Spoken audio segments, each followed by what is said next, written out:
J.J. Watt, NBA Today on CBS, studio analyst, and his former teammate Andre Johnson going into the Hall of Fame. He's joining us on the program. Are you eligible the same year as Tom Brady? Is that, 2028? First things first, BLT's trash. Whoa, whoa, whoa. Let's say goodbye to J.J. Watt. J.J., good luck this upcoming season here. Wow. Wow. It's trash. It's not a superior sandwich. I agree with you on peanut butter and jelly. I agree with you on grilled cheese. I don't see the appeal of the BLT. The bacon implies that you are interested in something unhealthy and delicious. The lettuce goes in direct contrast to that because there's no point to it. So if we're going unhealthy, let's just go all in. The bacon, egg, and cheese, far, far superior to the BLT. All right, I'll agree with you on that. We were talking about underrated bacon and egg sandwich. I mean, no one said that's underrated. BLT, Correct. it's underrated. I think it's perfectly rated because you don't really ever think about it. And if you got one, sure, I'll eat it. But I mean, it's not what I'm going to order now. My wife went to North Carolina, and there's this place I believe it's called Merrick's there, that they're famous for their BLT. I suppose if you stack enough bacon on there, you can make an argument. A slab there. Yeah. Do you go in the same year as Tom Brady? I don't know. I don't. I'm hopefully. I'd like to go in someday. That would be very cool. I would make plans that weekend if I were you.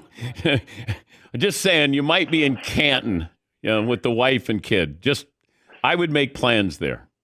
This weekend, last weekend was my first time being there. It was really, really cool. It was really special. I got to see obviously Andre and celebrate him, and see a bunch of guys I grew up watching and playing against. Thankfully, Patrick Willis and Dwight Freeney and Devin Hester, Julius Peppers. It was really, really cool to see those guys. But who's the one former player, where you went, oh my God? I can tell you this definitively. I'm still trying to get my mom to pull up the picture. But when I was, I believe I was like 14 or 15 years old, I was in the Atlanta airport. I was a huge Miami Hurricanes fan growing up, massive Hurricanes fan. So obviously Andre, first of all, but Devin Hester was walking through the airport with his Miami Letterman jacket on. And my mom and dad, I was like, I got to go get a picture. So I have a photograph of me in the Atlanta airport with Devin Hester in his Hurricanes jacket. And so he came off stage at the Hall of Fame speech this past weekend. And the people around me said, I've never seen you fan out like that. I ran up to him and I said, Devin, I got to get a picture with you. And I took a picture with him, and so I'm waiting for my mom to give me the picture. And we're going to put them side by side because that was cool for me. That would have been awesome if you did have it when you were 14 or 15 and you showed him. You would have freaked him out. He would have been, wait, that's you when you're 14 or 15? And you were probably still bigger than Devin Hester at 14 or 15. I can't tell you how cool it was. Also, I'm a kid growing up in Wisconsin as a Miami Hurricanes fan. It was a pretty big rarity, I feel like, but they were the cat's pajamas back then, man. They were unbelievable. Did you want to go to the U? Oh, yeah. I filled out that online questionnaire that you can fill out like on the school's website.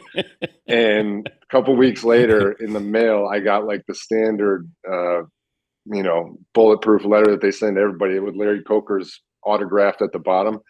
I thought Larry Coker himself sent me that letter, and I was like, "Holy shit!" And mind you, I'm on the freshman team. Like I just filled out, and I was like, "I'm going to Miami, guys. I don't know what to tell you." I brought it to school. I showed everybody the next day. You didn't realize they weren't interested in a no-star recruit from Wisconsin, Dan. I don't know what they were thinking. You didn't realize it was a form letter that Larry I had no idea. Yeah, yes. You could have got me with a lot of internet scams back then because I was hook, line, and sinker that I was going to be a Cane. When did you get a star or 2 stars, or were you ever like a 2 or 3 star recruit? I got 2. I got 2 on one, and I think I was 0 on the other. I don't know. I honestly don't know. I believe it was 2 stars is what I got. I remember my first offer. My first offer was the University of Wyoming. My dad. This is incredible. He literally flew out to Wyoming, put my tape on the desk of the coach, and flew home. He was like, because I mean, I'm thankful to him. And so the coaches, they flew us out there, and we went out there for a visit to Wyoming, and they offered me, and I was blown away. And we look at this board, and they had this board with like 15 DNs on it. And they were like, we're offering all 15 of these guys. The first 4 that accept are coming here. I'm just going to tell you that's how it's going to work. And at the time, you know, I'm like, I don't know if I'm going to get another offer. My dad's like, I don't know if you're going to get another offer. And so you start to get the wheels turning.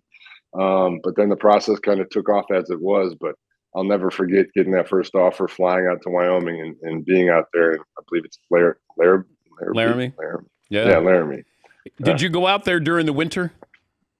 No, it was not during the winter. Yeah, it's a little bit different than Wisconsin winter. Just letting you know. And you spend a lot of time out there in the winters? You're a big Laramie guy? One time I went out to Wyoming in the winter. Don't need to go back again. No, one and done. And the wind was whipping a little bit. Beautiful, but it was unbelievably cold.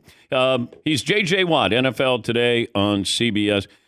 You probably did track and field growing up. Like, what Olympic sport would you have been good on? So my dad held the high school shot put record at my school, and I never did track and field. I went out for it in 7th grade, saw how much running you had to do, and I literally did not go back for day 2. It's brutal. It's just brutal. So my senior year of high school, I decided I'm going to see if I can break my dad's record. I've never thrown shot put, never done it. Thankfully, went out there and did break it, won the state championship. And then my brothers each broke my record after that. But they each did it for 4 years. They did the whole thing. So I would say shot put. Would really love to throw the hammer. I think that would be such a cool event to whip the hammer around and throw it. Other than that, I don't think I have much going on in the Olympics. I think everybody's pretty incredible. I can tell you the one I would suck at the most, and that would be water polo. Would you die? That you could not put, like, if you were trying to torture me and get information out of me, throw me in a water polo match. That sounds like I would die. Yeah, I would absolutely die. It would be weird to see you with floaties on while you're doing water polo. Yeah. Hey, that's a violent sport. Men and women, I mean, they go at it. I remember talking to one of the U.S. Women's team members. She had scratches all over her body. And I said, if I was treading water and you like wrestled me, I would have the biggest panic attack you could ever have. Like, think about that. Like, you're treading water, fighting for your life, and all of a sudden somebody just climbs on your back. Like, no, get out of here, man. Second most important position in football today is what? Wow, that's a really good question. Very, very, I mean, I've never been asked it.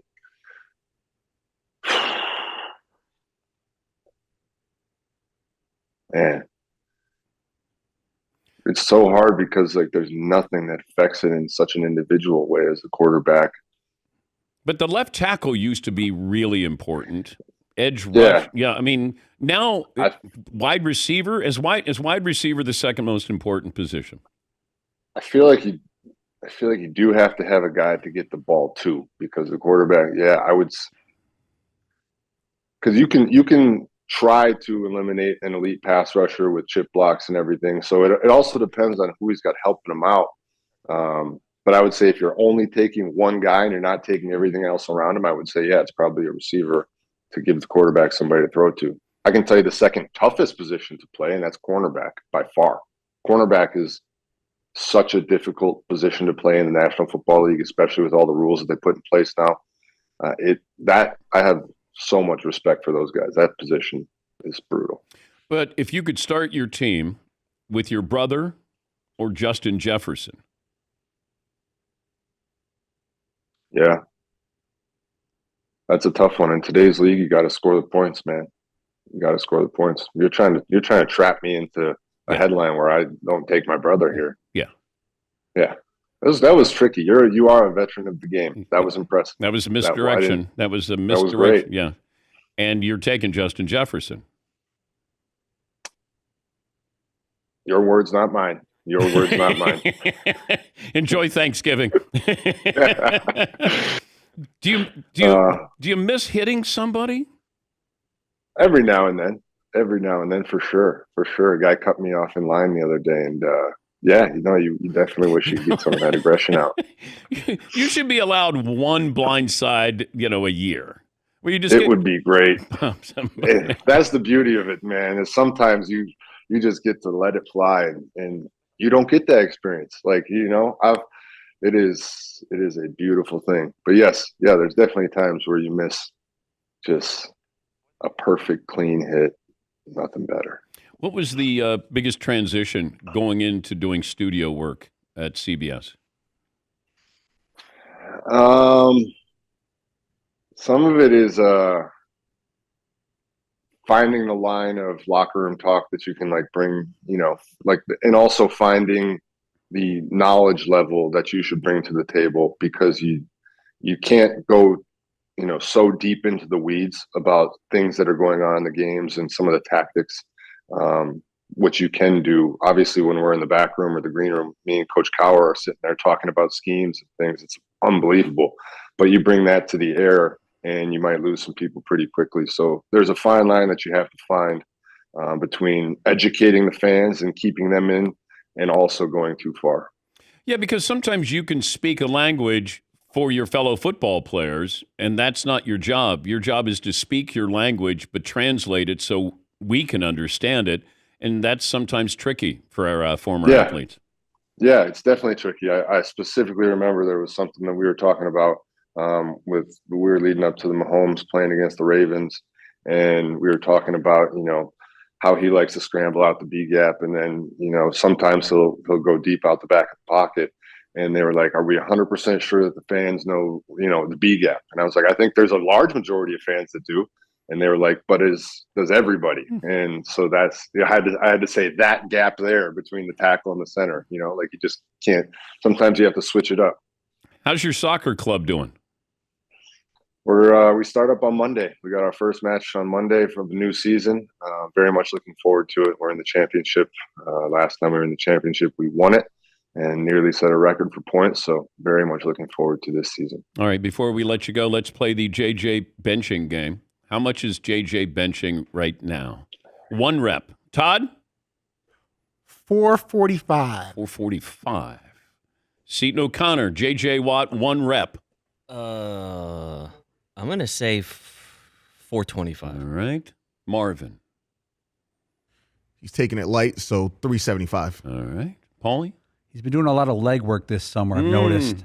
Good job by you, kid. I'm gonna go 435, no spotter.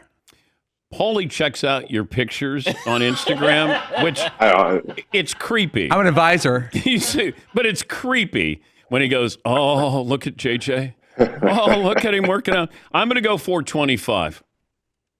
I actually have bench today, so I could tell you, but I'm not going to one rep max it. I would say at the peak of my career, I would say 445 was probably about right. But right now, today, I would say I'm probably about 415. I think I put up 415 today. All right. How about a round of applause for 415? Yeah, let's go. How about you, Dan? What are we putting up? Oh, God. If you gave me 4 reps, I could probably do 415, like combined. Okay. So we're looking at 100. Yeah. For a rep for 4 reps. Yeah, right around there, probably. If somebody slapped cash on the table and said, "Dan, today we need you to bench the most you can possibly bench for 1 rep," what do you think you're putting up? Well, today wouldn't be good because I've had one rotator cuff done, and then I have the other shoulder that has to be scoped. So this would be leg day today. Okay. I squat. What are we squatting? Well, I have a replacement knee, so I don't want that to pop out.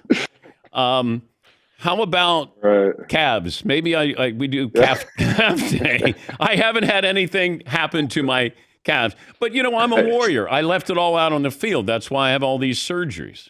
You can relate to that. Right there. Yeah, I'm right there with you. Yeah, I mean, you use the rotator cuff as an excuse. Rotator cuff been gone, but still here putting it up, you know. Well, congratulations. And once again, Thank you. make plans for, is that August of 2028, Paulie? That Yeah, don't take a European vacation that weekend. yeah. Do you want to I go? enjoy those. Do you want to go before Brady or after Brady? Oh, I mean, I think that anybody who's around Brady is going to be overshadowed at that time. He is going to. That'll be really cool. I mean, the greatest of all time. Maybe pop him right in the sternum. just a pop. Maybe a forearm. I mean, make a memory. You would be Yeah. you would be remembered. Yes. And I'm going to Yes. guess there are probably a couple of guys up on the dais who'd probably go, yeah, hell yeah, go get him. All the defensive guys would be like, yeah. But did you ever get Brady? This is a big point of controversy between us. I got him for one in the playoffs, which they don't count on official stats. So the stat book says 0. The actual Ooh. playoff stat says half, but if you watch the play, I got the whole. It's a whole thing. But I mean, guy's got 7 rings. He doesn't give a shit about my half stats in the playoffs, you know. But we do, because you got 114 and a half sacks. Yes. My The halves are very, very discussed. A very much discussed point in the meeting rooms. Yeah, I'm not big on the half. No. Nope. So it's either all or nothing. Yep. But you're just. What if 2 people hit him at the exact same time? I'm going to give you both the sack. Oh, you're giving both fulls. Yes. Ooh, I like that better. Okay. I thought you were going to go with. No, Okay, no. I like that. All right. Are you giving if 3 guys hit him? Do all 3 get it? Sure. Oh, I like that. But now I don't like it because I'm retired. The numbers would just destroy mine. My best to the family. Great to talk to you. Good luck with the upcoming season. Always enjoyable. Thank you guys. Have a great day. That's J.J. Watt, NFL Today on CBS, and future Hall of Famer. Let me take a break.